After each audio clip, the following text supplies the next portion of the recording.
반갑습니다. 예. 지난 주간에 전했던 말씀 중에 복습이라고 제가 해놓은데 몇 구절만 보고 오늘 말씀 전하겠습니다. 갈라디아서 5장 13, 14절에 바울 사도를 통해서 여러분과 저한테 당부하는 그런 말씀이 주어져 있죠. 명령으로 주어져 있습니다. 형제 자매들아, 사랑으로 서로를 섬기라고. 이웃을 사랑하라는 소리입니다. 성경에서 사랑의 기준은 매우 높다고 그랬죠. 어느 정도 사랑하라고요? 14절. 너는 이웃을 네 자신처럼 사랑할지라 라고 명령하고 있습니다. 현실적으로 매우 어렵게 느껴지만 반드시 이렇게 할 수 있도록 애써야 됩니다. 로마서 12장 9절 보면 사랑할 때 그 사랑에 가식이 없게 하라. 마음에서 우러나는 진정한 사랑을 해야지 그냥 남들 보니까 꾸미는 그런 사랑을 해서는 안 된다 이 말이죠. 에베소 4장 25절 항상 우리가 살 때 거짓말을 치우고 진리를 말하라. 하나님이 주신 말씀대로 지켜 행하라까지 확장해 볼 수 있습니다. 로마서 12장 21절 삶의 당부를 또 주고 있습니다. 악에게 정복당하지 말라. 오히려 선으로 악을 정복하라 이렇게 했습니다. 남들이 나한테, 이웃이 나한테 악한 행위를 하면 그걸 나는 대로 받았으니까 말로 갚겠다 이런 사고방식을 갖지 말고 오히려 그에 해당되는 만큼 선한 행위를 하면 그 사람도 회개하고 다시 선행할 수 있을 거 아니냐 이 말입니다. 고린도전서 10장 24절 보면 누구도 자기 자신의 것이 아니라 각 사람 모두가 다른 사람의 풍요를 구하라. 매우 어렵게 느껴지는 명령이지만 이런 삶을 살도록 해줘야 됩니다. 나만 잘 되기를 바라는 마음은 없애자 말입니다. 누가복음 6장 31절 가장 기본이 되는 행동 원칙이죠. 사람들이 너희에게 행하기를 너희가 바라는 대로 너희도 그들에게 그와 같이 행하라. 저 사람이 나한테 이렇게 해줬으면 쓰겠다라고 바라면 오히려 그게 아니라 내가 저 사람한테 이렇게 해줬으면 쓰겠다. 이걸 솔선수범해서 더 행하라 이 말입니다. 그리고 삶에서 로마서 12장 16절 낮은 처지의 사람들한테 어째라? 겸손하라. 자신을 높이지 마라. 항상 교만 부리지 마라. 겸손하게 살자 이 말입니다. 벌써 2024년도 시작한 지가 엊그제 같은데 5월입니다.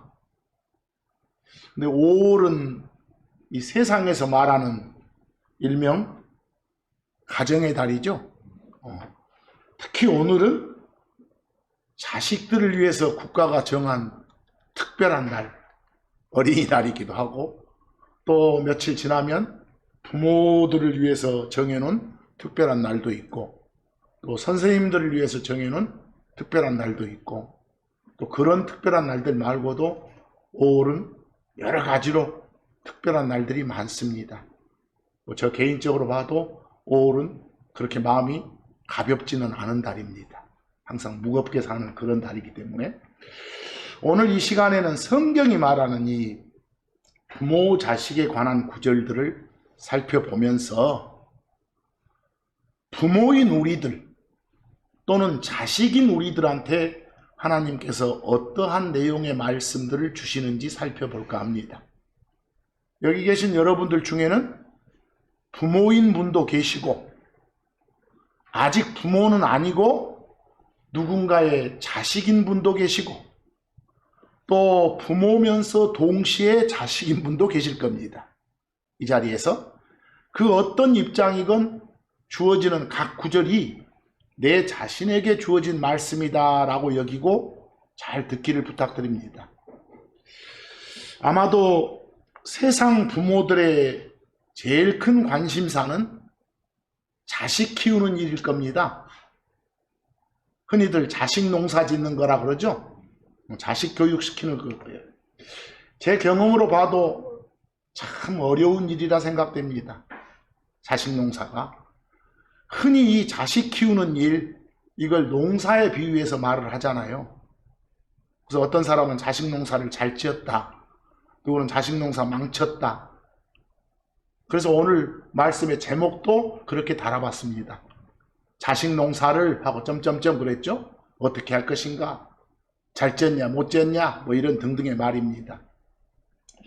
성경에는 이 자식 농사를 잘 지은 경우보다는 오히려 자식 농사를 망친 그런 유명 인물들이 많이 등장합니다. 왜? 그걸 교훈 삼아 너희들은 잘해라, 이 말씀이겠죠. 근데 그런 기록을 하나님이 많이 주신 이유는 금방도 말했지만 그걸 거울 삼아서, 교훈 삼아서 너희는 바르게 잘 교육시켜라, 이런 하나님의 뜻이 담겨져 있다고 여겨집니다. 여러분들, 예를 들어서 인류의 시조인 아담의 경우 자식 농사 잘 지었어요? 큰아들 가인, 자기 동생 아벨을 죽인 살인자였잖아요. 자식을 살인자로 키운 아담, 단적으로 말하면 자식 농사 망친 겁니다. 뭐 왜 그랬을까요? 아마도 자식 교육이 잘못됐으니까 그랬을 겁니다. 여기 창세기 4장 1절하고 8절을 보면, 그리고 아담이 자기 아내 이브를 알았더라. 성경에서 남자가 여자를 알았더라, 여자가 남자를 알았더라 하면 어떤 몸의 관계를 맺었더라, 이 말입니다. 그리하여 그녀가 수태하여 가인을 낳고 말했더라. 큰아들 가인을 낳았어요, 이브가. 그리고 뭐라고 합니까? 내가 주님으로부터 남자를 얻었도다 라고. 이제 기뻐서. 그리고 이제 8절로 쭉 가보면, 그리고 가인이 자기 동생 아벨과 이야기를 나눴더라, 이런 기회가 있었어요. 그리고 그들이 들에 있을 때 가인이 자기 동생 아벨을 대적해 일어나 그를 죽이는 일이 있었더라. 뭐 이런 일이 있었더라, 이런 영어를 it came to pass라고 주고 있습니다. 뭐 이런 기록된 내용으로 봐서 아담의 큰아들 누구는, 가인은 살인자였구나. 분명 아담은 자식 교육 잘 못 시켰구나, 자식 농사 망쳤구나, 이런 사례를 볼 수 있습니다. 그래서 오늘은 그런 사례들을 한번 보면서 우리가 마음속으로 다짐을 하자는 겁니다. 잘하자고. 또 창세기 49, 3절에서 4절 보면 야곱의 케이스입니다. 여러분들, 야곱은 12아들을 키웠지만 그 12아들들 중에서 요셉을 제외한 나머지 아들들은 바르게 자라지 못했어요. 심지어 형제들이 작당해서 모의해서 자기들의 동생인 누구를, 요셉을 장사꾼들한테 팔았잖아요. 요즘으로 말하면 인신매매했어요. 엄청난 죄죠. 그에 대해서 또 얘들은 거짓말했고, 또 더더욱 나아가서 장남인 누구, 루벤 있어요. 장남 루벤은 자기 아버지 야곱의 척, 자기로 보면 새엄마죠. 새엄마인 빌하를 범하는 그런 폐륜을 저질렀어요. 뭐 이런 것들로 봐서 야곱 자식 농사 망쳤답니다. 왜? 교육을 제대로 안 시켰습니다. 거기 창세기 49, 3에서 4절 보면 루벤아, 야곱이 나중에 그 12아들 각각한테 복을 빌어주면서 해주는 말입니다. 루벤아, 너는 내 맏아들이고, 뭐 맏아들이고 해도 좋고, 맏이고 해도 좋고, 첫째고 해도 좋아요. 너는 내 맏아들이고 내 힘이고 내 힘의 시작이니라. 좋게 평가하죠. 근데 4절 보니까 좀 적나라한 평가가 나와요. 물처럼 불안정한 너는, 왔다리 갔다리 했던 것 같아. 너는 뛰어나지 못하리라. 이렇게 단정한 이유가, 왜냐하면 네가 네 아버지의 침상에 올라간 뒤에 네가 그것을 어쨌기? 더럽혔기 때문이도다. 자신의 첩인 비라를 아들이 범한 그걸 책망하고 있는 거예요. 그가 내 침상에 올라갔도다. 내용을 보면 알겠죠? 뭐 이런 걸 기록한 이유는 자식 농사 망쳤다는 걸 보여주려고. 그리고 이걸 읽는 자들은 이런 짓 하지 않도록 교육 잘 시키라고. 좀 더 가보면 사무엘상 8장 1에서 3절 나왔죠? 거기 사무엘에 관한 기록이 나와요. 사무엘의 엄마가 누구죠? 한나예요. 엄마 한나가 기도해서 얻은 아들이에요. 사무엘이. 또 이 사무엘은 이스라엘 역사상 매우 훌륭했던 재판관이에요. 또 매우 훌륭했던 대언자예요. 하나님 말씀 직접 받아서 전했던 그런 사람이에요. 그리고 유명한 제사장이에요. 그렇게 평가받는 사무엘, 그 자식들은 사무엘하고 완전 딴판이었어요. 그 말은 그 사무엘 역시 자식 농사 망쳤다는 거예요. 이걸 또 보여준 이유가 너희들은 이걸 교훈 삼아 거울 삼아 자식 농사 잘 지어라 이 소리예요. 거기 사무엘상 8장 1에서 3절 보니까 그리고 사무엘이 나이 들었을 때 거기 오울드 나오면 늙었을 때도 좋고요. 저는 그냥 항상 이렇게 늙었을 때보다는 나이 들었을 때 이 표현을 좋아합니다. 사무엘이 나이 들었을 때 그는 자기 아들들을 이스라엘에 대한 재판관들로 삼게 되었다 그랬어. 이런 일이 있었다 말입니다.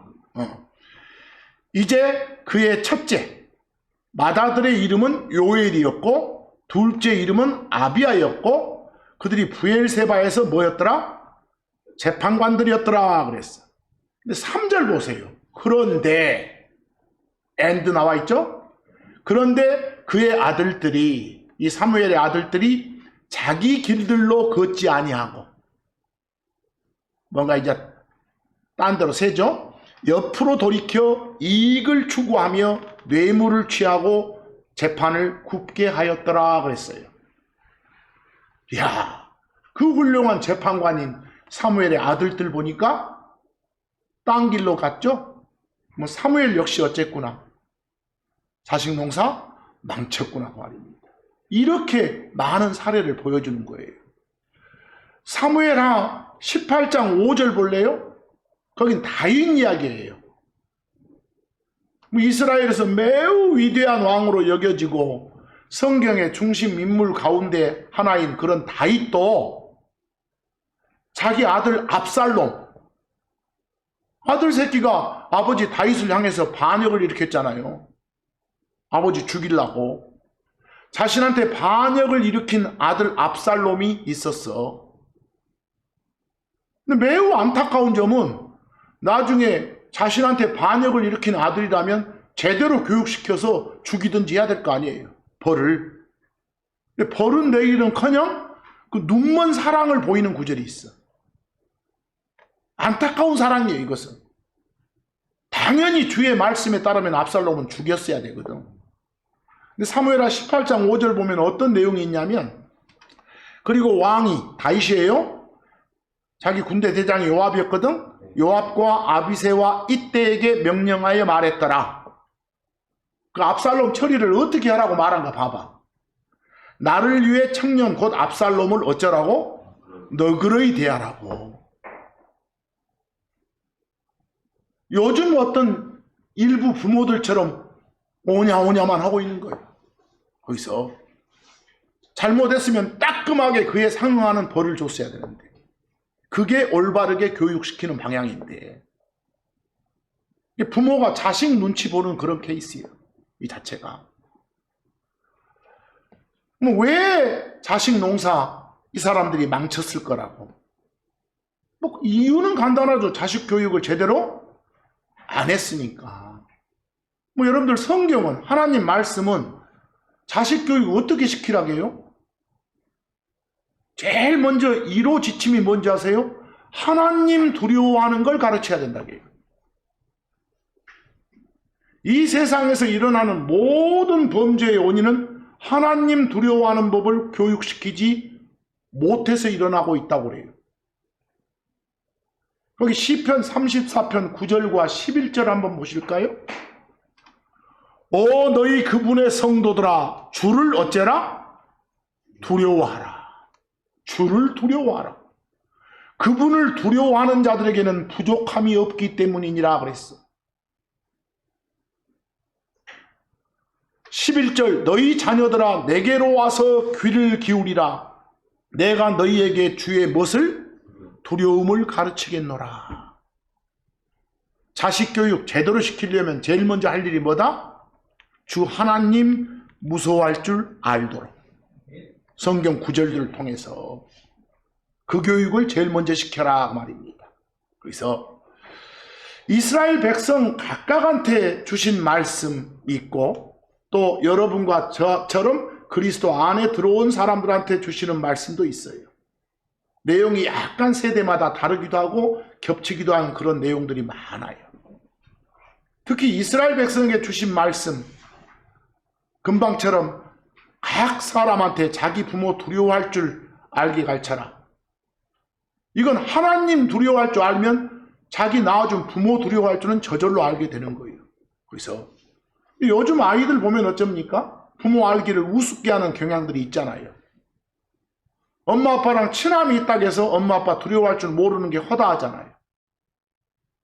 뭐 이런 아이들을 통해서 정상적으로 매를 통해서 징계를 통해서 벌을 통해서 채찍을 통해서 자식 교육을 제대로 시켜야 되겠죠. 그리고 여러분들 레위기 19장 3절 한번 보실래요? 레위기는 모세를 통해서 이스라엘 사람들을 대상으로 주신 법이니까 여러분과 저는 행하지 않아요. 참고할 뿐이지. 너희 각 사람 다 자기 어머니와 자기 아버지를 어째라? 두려워하고 내 안식일들을 지킬지니라. 부모 두려워하라 라고 했습니다. 근데 제일 먼저 할 일은 누구 두려워하는 법을? 하나님 두려워하는 법을 가르치면 당연히 그 사람은 바른 길 안에서 자기 부모 두려워할 줄 알게 된다는 거예요. 참고적으로 성경은 자식에 대한 부모의 위상을 엄청나게 높게 잡고 있습니다. 그러니까 성경에 이런 구절이 있다는 사실만 자식들에게 알려줘도 무서움을 교육시키는데 매우 큰 효과가 있을 거라 생각됩니다. 그죠? 거기 참고 1 한번 봐보실래요? 얼마만큼 자식에 대해서 부모 이상을 높이고 있는지요? 모세를 통해 주신 법에서요. 출애굽기 21장 15절. 요즘 우리들이 보면은 깜짝 놀랄 만한 그런 내용이에요. 그리고 자기 아버지나 어머니를 치는 자는, 친다 그 말은 때린다 그 말이에요. 스마잇. 반드시 죽음에 처해질지니라 그랬어. 죽이라는 거예요. 엄마 아빠한테 손을 대는 자는 죽이라는 거예요. 여기 현대적인 우리한테는 그건가 상상이 안 될 정도의 처벌이잖아요. 그건 명령이에요. 출애굽기 21장 17절 더 높아지죠. 그리고 자기 아버지나 어머니를 뭐 하는 자는? 저주하는 자는. 여러분들 저주한다, curse는 욕한단 말이에요. 욕한다. 못된 말 하는 거예요. 엄마 아빠한테. 그런 자는 반드시 죽음에 처해질지나 그랬어. 엄청나지 않아요? 결국은 자식들이 생물학적인 부모한테 순종해야 된다. 이걸 성경이 보여주고 있는데요. 자기 자신을 부모의 권위 아래 두고 부모한테 순종하는 일은 옳은 일이라고 성경은 말하거든. 또 그렇게 해야만이 그게 하나님을 매우 기쁘게 한다고 말하거든. 동시에 좀 더 읽어보면 자식 농사 지을 때, 자식 교육시킬 때 주의사항도 있어요. 아까 부모한테 순종하라는 게 꼭 모세를 통해서 이스라엘 사람들에만 주어진 법이다라고는 생각되지 않아요. 에베소서 보니까 우리 신약 크리스천들을 향해서도 똑같은 명령이 주어지고 있거든. 자녀들아 주 안에서 너희 부모들에게 어째라? 순종하라고. 그게 옳은 거니까 순종하라고. 골로새서 3장 20절도 같은 말 나오잖아요. 자녀들아 모든 일에서, 한두 가지 일이 아니야. 뭐라고요? 모든 일에서 너희 부모에게 어째라? 순종해라. 그게 바로 주 하나님께 큰 기쁨을 드리기 때문이라 라고 끝에 되어 있습니다. 하나님 기쁘게 해드리고 싶다? 부모한테 순종해라 그 말입니다. 거기서. 그런데 자식을 향해서만 부모한테 명령을 주는 건 아니에요. 가정에 다르니까. 그 에베소 6장 4절 보면 그리고 너희 아버지들아, 또 여기 아버지들아 나오니까 아버지만 해당되고 어머니나 이러지 말고 부모들아 이 말을 갖다 이렇게 표현한 거니까. 여러분들 그 문학적 수사법 중에 제유법이란 게 있죠. 한 부분을 들어서 전체를 나타내는 그런 표현들. 빼앗긴 들에도 봄은 오는가 하면 들은 나라 전체, 국토 전체의 일부지만 그 들이란 일부를 통해서 전체를 나타내는 그런 문학적 수사법, 제유법. 그런 표현이 매우 많아요. 성경에서 예를 들어서 내가 너를 싫어한다. 이걸 갖다 하나님께서는 내 혼이 너를 싫어해. 이렇게 표현해요. 뭐 하나님의 몸이나 하나님의 영은 싫어 안 합니까? 이렇게 하지 말고 내 혼이 너를 싫어해. 그 말은 하나님의 영혼 몸 중에 혼이라는 그런 일부를 들어가지고 하나님 전체를 나타내는 그런 표현법도 너무너무 많아. 근데 그런 표현법을 모르니까 이제 엉뚱한 소리들을 하게 되는 거예요. 그치? 자, 너희 부모들아 너희 자녀들을 자극에 경록해 하지 말라. 참 요즘 우리 부모들 입장에서 얼른 이해가 안 되는 말이에요. 괜히 그냥 어떤 논리도 없이 아무 까닭도 없이 이유도 없이 자신이 나이 먹은 부모라 해서 자식한테 막 까닭도 없이 혼내가지고 성질나게 만들어. 자식들을 그렇게 하지 말라는 거예요. 부모들도. 오히려 주의 교육과 훈계 안에서 그들을 어째라? 양육하라. 하나님 말씀으로 키우라는 소리입니다. 지 생각, 지 주장 하지 말고. 골로새서 3장 21절도 같은 말 나오죠. 아버지들아 너희 자녀들을 자극하여 화나게 하지 마라. 오냐 오냐만 하지 말라는 소리. 그 오냐 오냐 이렇게 하고만 있는 게 아니라 막 꾸중도 해야 돼. 왜? 정당한 이유가 있을 때. 괜히 그냥 성질나게 하지 말고. 그래서 똑같은 인격체니까 이것이 그들이 낙담치 않게 하려 함이니라 라고 그랬어. 그러니까 오늘 이 시간에 이런 구절들 보면 부모들을 대상으로 어떤 교육만 나온 게 아니라 자식들을 대상으로 교육도 나오잖아요. 쭉 보면서 읽어주시라고. 여러분들 그 참고 2에 보면 이 모세를 통해서 이스라엘 백성들한테 주신 하나님 말씀인데, 야 이거 보면 부모한테 불순종하는 자식들이 있으면 심지어 그 자식들 돌로 쳐 죽이라고 해요. 끔찍스러워. 우리가 요즘 보면 세상 어느 부모가 자기 자식 잡아서 돌에 맞아 죽게 하겠습니까마는 그런 아들은 그렇게 죽음에 처하게 하는 게 하나님의 뜻인 것은 분명해. 이 정도로 자기 부모한테 순종하는 게 중요하다는 걸 기록으로 보여주심으로써 자기 부모에 대한 위상을 높이면서 자녀들한테 부모들에 대한 순종을 강조하는 거예요. 그래서 모세법이에요. 그래서 참고 2조 한번 봅시다. 거기 신명기 21장 18에서 21절까지요. 어떤 사례입니까? 만약 어떤 사람에게 고집센 그리고 반항적인 아들이 있는데 고집이 세. 맨 대들어 쌓고 반항적이요. 그런데 그 녀석이 자기 아버지의 음성이나 자기 어머니의 음성에 순종하지 아니하려 하고 그래서 그 will이 나왔으니까 말 안 들려고 해.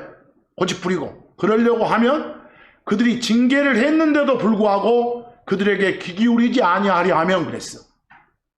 벌 줬는데도 안 고쳐져 이놈들이. 또 고집부리고. 그렇게 하면 19절 그러면 어쩌라게. 그의 아버지와 어머니가 그를 붙잡아서 그를 그의 도시의 원로들에게 그리고 그의 고장의 성문으로 데려갈지니라 그랬어요. 공개 재판하러 가는 거예요. 20절 그리고 그들이 그의 도시의 원로들에게 하소연을 하란 소리예요. 청혼을. 뭐라고 청혼해? 우리의 이 아들은 고집이 세고 반항적이나이다. 그가 우리의 음성에 순종하려 하지 아니하나이다. 그는 폭식가며 술고래이나이다. 이게 제목들을 말하는 거예요. 좀 살 좀 그만 찌게 그만 좀 처먹으라 해도 막 처먹고 막 이런 식이에요 지금. 술 멍땅 처먹고 행설수설하고 이런단 말이에요. 이런 아이다. 그래서 라고 말할지니라 그랬어. 죄목을 나열할지니라 그 말이죠. 21절 그러면 그의 도시의 모든 사람들이 방청객들 안 있었잖아요. 모든 사람들이 그를 돌로 쳐서 그가 죽게 되리라. 이야 어마어마합니다. 그렇게 하여 너는 너희 가운데서 악을 치울 것이니라. 그리하면 온 이스라엘이 듣고 두려워하리라 그랬어. 아예 표본 샘플로 그렇게 하라는 소리예요. 안 된 놈들 있으면. 부모에 대한 불순종이 하나님께 얼마나 큰 죄인가를 보여주고 있잖아요. 더 어마어마한 구절 한번 봐볼까요? 잠언 30장 17절. 저는 이 구절 읽을 때마다 이야 하나님 너무하신 거 아니야? 이런 생각이 들어요. 사람이니까. 자기 아버지를 조롱하며 자기 어머니에게 순종하기를 싫어하는 눈은 골짜기에 까마귀 그것을 쪼아내리라 그랬어. 아니 사한 놈 눈을 그냥 쪼아본다고 말이 아니라 일단 이런 놈들이 있으면 아까처럼 돌로 쳐서 죽이라겠잖아요. 돌로 쳐서 죽여가지고 그냥 저 벌판에 버려버린 거예요. 뭐 누가 까마귀가 눈 파먹어버려. 그리고 새끼 독수들이 그걸 또 먹어버려. 끔찍하죠? 어떤 자들이 이렇게 된다고? 순종하지 않는 자들이. 어마어마하지 않습니까? 이런 걸 교훈 삼아 자식 교육을 지켜라 그 말입니다. 우리가 자주 듣는 말 중에 자식은 품 안에 있을 때 자식이지 크고 나면 어쩐다고요? 다 소용없단 말을 이렇게 푸념처럼 하잖아요. 그래서 크고 나면 말을 안 들으니까 그게 상당한 사람들의 많은 사람들의 시대 유행이고 대세잖아요. 근데 하나님께서는 세상적 사고하고는 정반대 말씀을 주시죠. 세상적 사고와는 정반대 말씀이 주면 하나님 말씀이 옳다 생각하고 그 말씀으로 교육을 시켜줘야 돼. 하나님 두려워하고 하나님께 순종하는 걸 그러면 어떻게 가르쳐야 될까? 하나님 두려워하는 법을 하나님께 순종하는 법을 어떻게 가르치실래요 여러분은? 여러분이 만약 부모라면 부모인 내가 하나님 두려워하고 순종하는 걸 보여줘야 돼. 거기서 그런 다음에 자식한테 순종 교육을 시켜야지. 그런 다음에. 자기는 안 그러면서 순종 교육을 시키면 아이라도 자식이라도 콧방귀 낄 수밖에 없으니까. 성경에 따르면 부모 자식 관계는 대등하고 평등한 관계가 아니에요. 순종 복종의 관계지. 근데 요즘에는 순종 복종 이 말씀이면 뭐 권위주의적이다, 뭐 구시대적이다라고 생각하는 사람인데 그렇지 않기를 바랍니다. 세상적인 표현으로 친구 같은 아버지란 말 쓰죠. 친구 같은 아버지는 세상이 지어낸 좋은 말일 뿐이지 성경적 가르침 아니에요. 근데 지금 이 시대에 크리스찬 가정에서 가장 먼저 배우고 교육시켜야 할 것이 제일 먼저 부모에게 뭐 하는 거. 아까 넘버 1은 하나님 두려워하는 법이고 그 다음 부모에게 순종하는 법이요. 근데 집에서 부모한테 순종을 배우지 못한 아이가 학교 가서 선생님 말씀에 순종하겠어요? 안 해.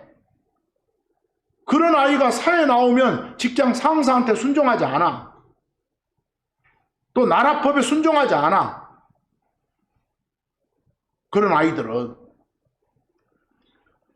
성경이 자녀 교육을 어떻게 시켜야 되는지 지금 가르친 1호 중에 하나가 부모 공경하도록 가르쳐라. 하나님 두려워하는 법을 통해서 그 말이에요.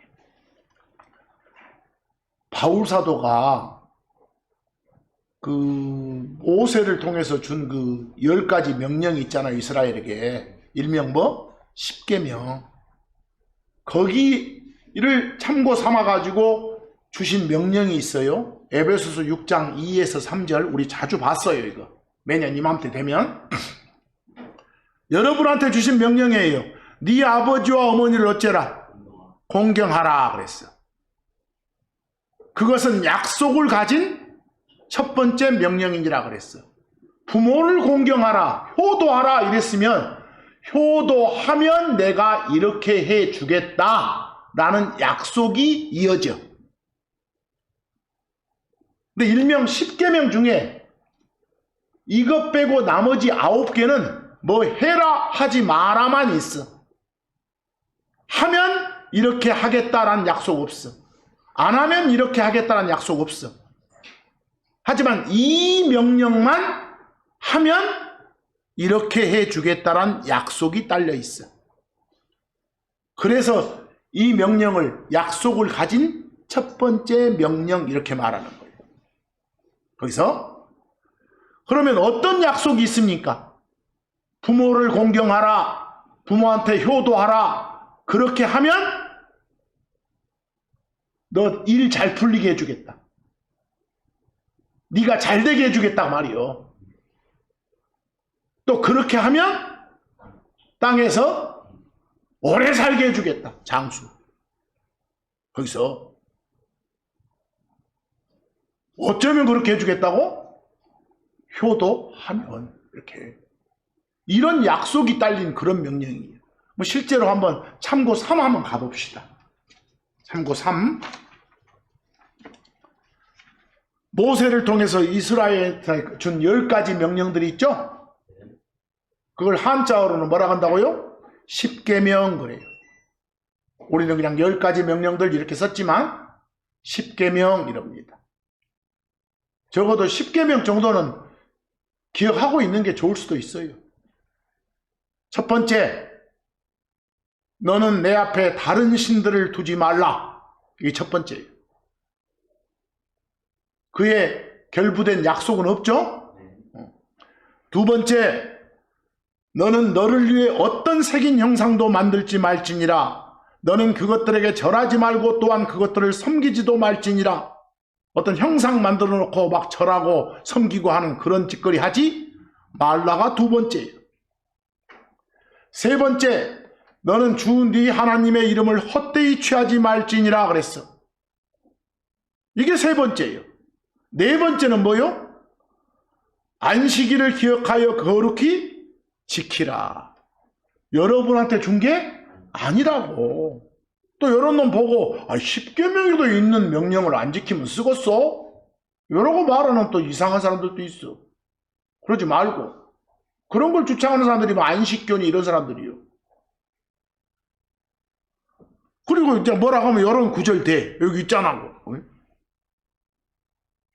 뭐 아까처럼 부모한테 요구하면 막 돌로 쳐 죽여라. 여러분 꼭 그렇게 할 거예요?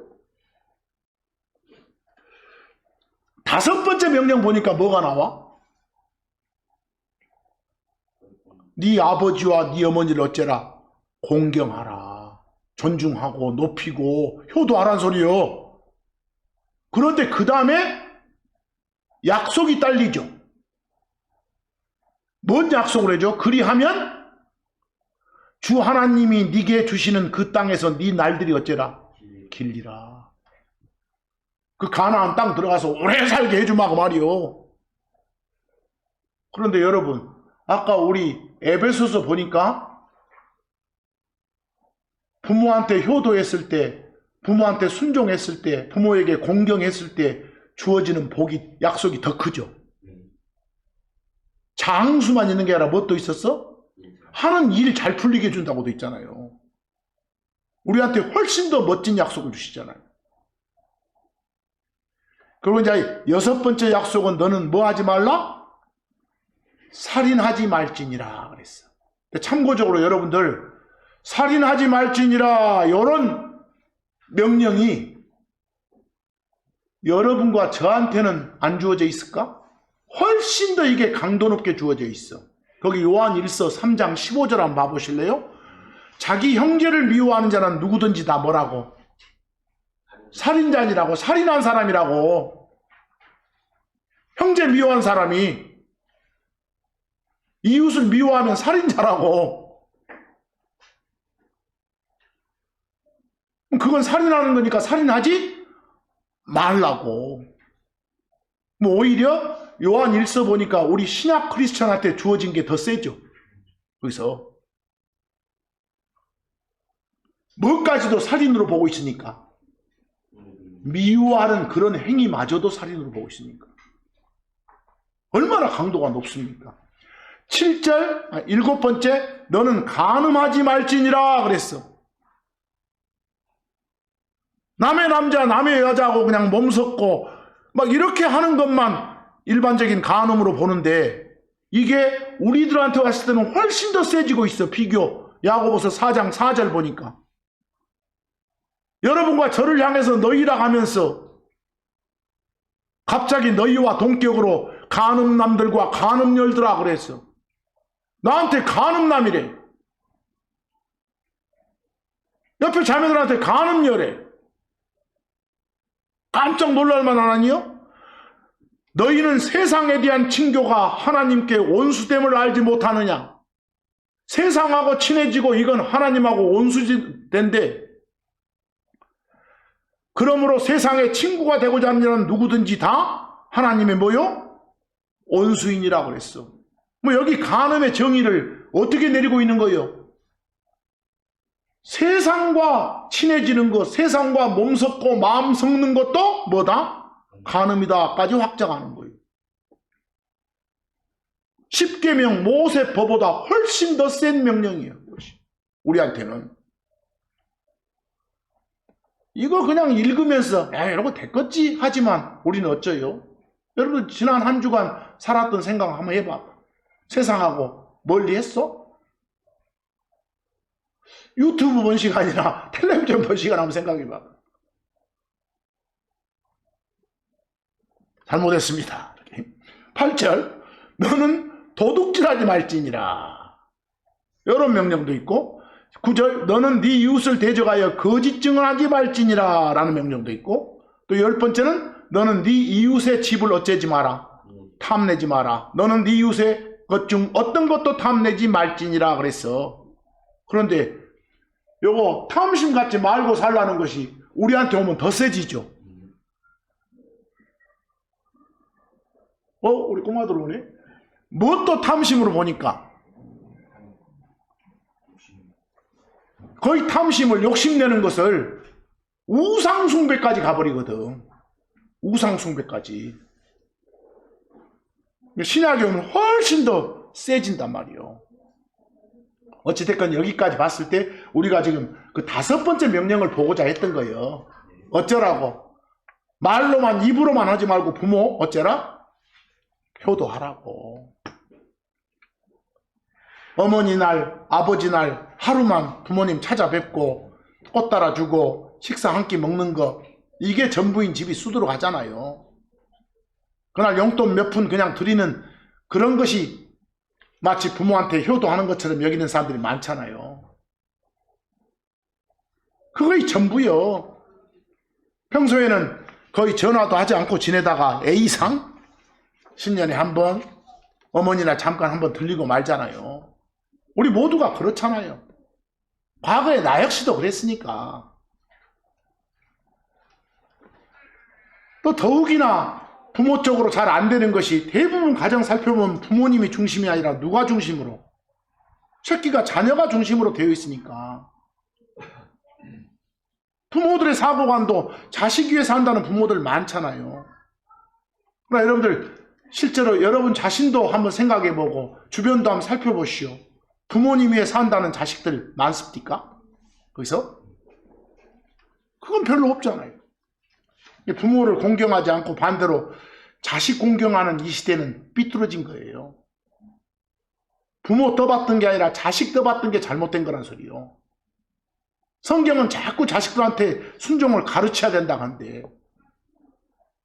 그럼 부모인 나는 내 부모한테 순종하는 모습을 어쩌줌으로써 보여줌으로써 내 새끼한테 순종하도록 가르칠 수 있는 거예요. 또 부모인 나는 하나님 공경하는 법을 실제로 보여주면서 내 새끼한테 그러도록 가르칠 수 있는 거예요. 그래서 그런데도 불구하고 이런 관계들이 물구나무 선 집들이 애들이 왕이 되어 있는 집이 얼마나 많습니까? 애기가 요구하는 거 해줘야 되고 먹고 싶다는 거 대로 식단 짜주고 애들 가고 싶은 대로 데려가주고 결국 애들 모시고 살잖아요. 성경은 뭐라고 하는데 생활의 중심을 부모 중심으로 해야 된다는데 그래야 아이를 바르게 키우는 거라는데 삶의 중심, 사고의 중심을 부모님 중심으로 꾸려나갈 때 애들이 효를 배우고 순종하고 공경하는 법을 배우게 되니까. 그래서 좀 더 어마어마한 말씀을 좀 더 볼까요? 부모를 순종하지 않는 일은 하나님이 직접 저주하시겠다는 게 하나님 뜻이에요. 신명기 27장 16절 자기 아버지나 어머니를 업신여기는 자는 저주를 받으리라. 벌 받는다고요. 업신여기만 해도. 잠언 23장 22절 너를 낳은 네 아버지께 귀를 기울이라. 그리고 그녀가 나이 들었을 때 네 어머니를 업신여기지 말라 그랬어. 요점만 딱 줄이면 부모 업신여기는 일이 없도록 하라지. 업신여긴다가 가볍게 보는 거요. 그래서 그러지 말라고. 잠언 1장 8절 네 아버지의 훈계를 들으라. 그리고 네 어머니의 법을 저버리지 말라. 다 같은 말이에요. 같은 취지의 말을 달리 표현들을 하고 있으니까. 그래서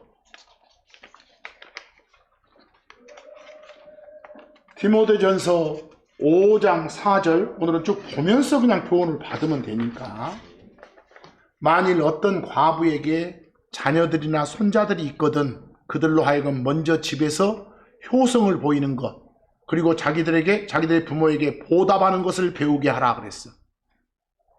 제일 먼저 자식 교육 시킬 때 부모한테 어쩌는 거? 효도하는 법을 가르쳐라. 제일 먼저 할 일이 그거다.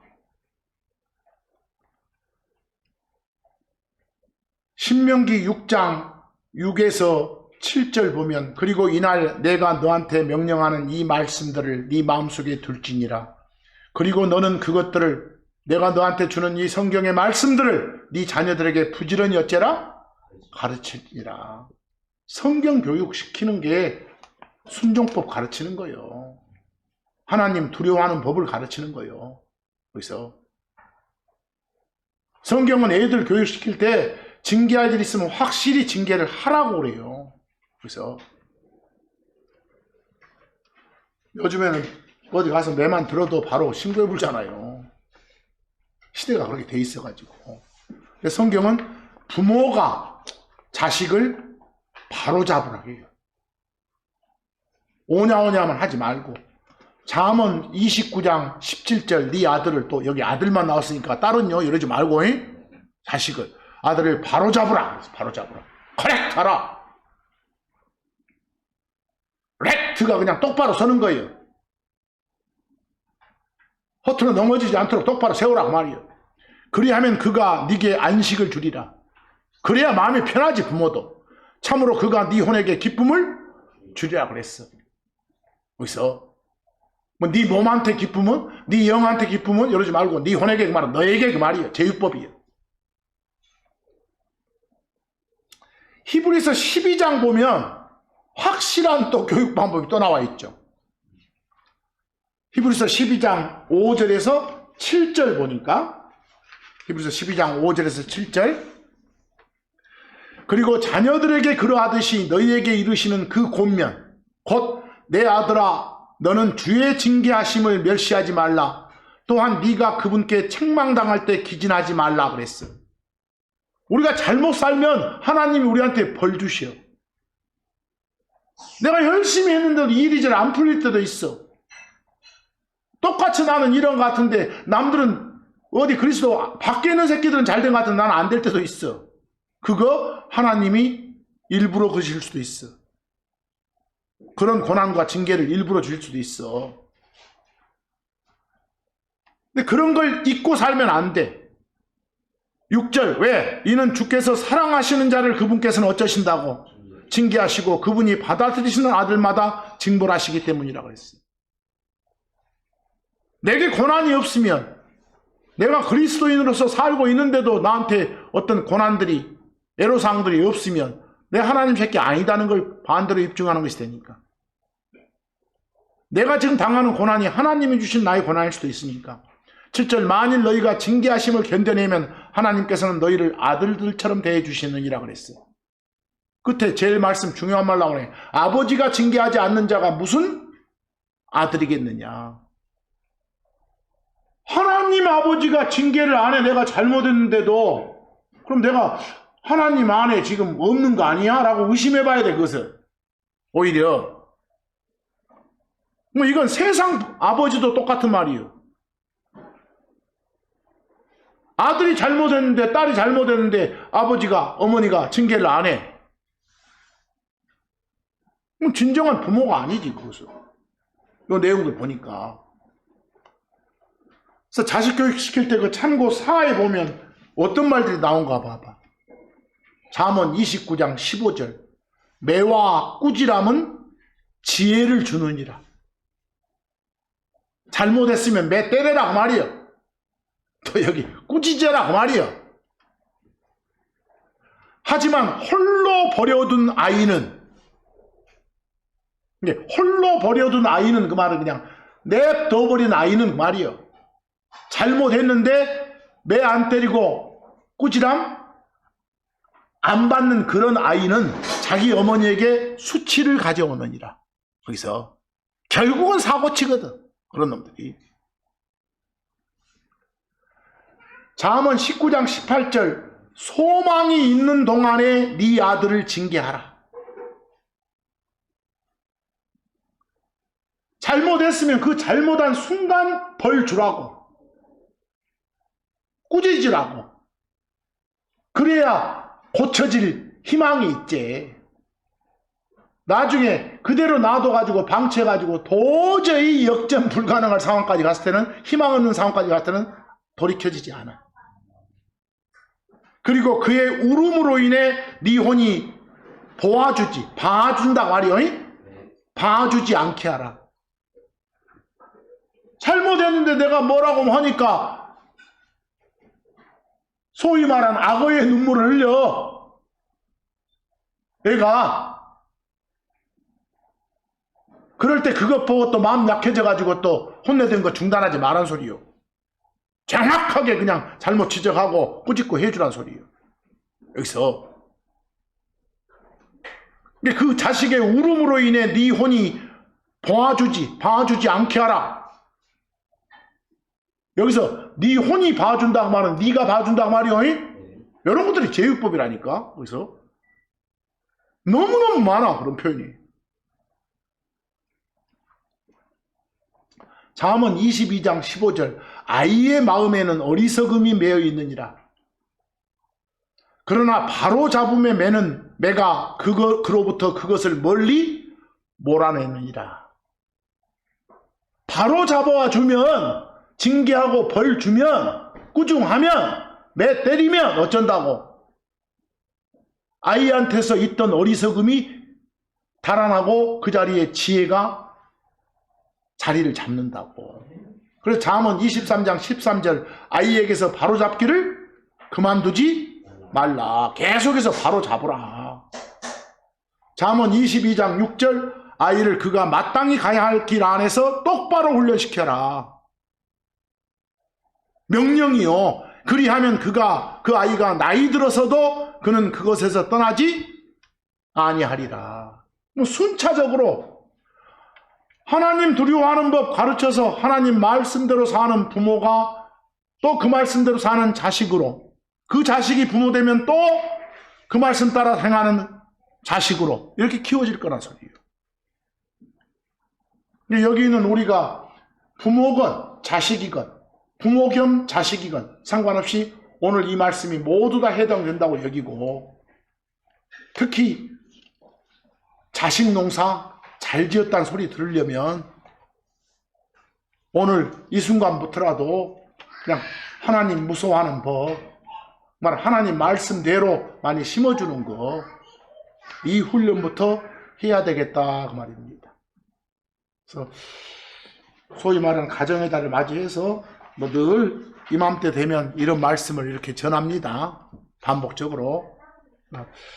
적어도 어떤 말씀들이 주어져 있는가 그 구절도 살펴보면서 이번 한 주간도 가정의 달에 맞게 생활하는 여러분과 제가 됐으면 하는 그런 바람을 가지고 오늘 말씀 여기서 마칩니다. 감사합니다.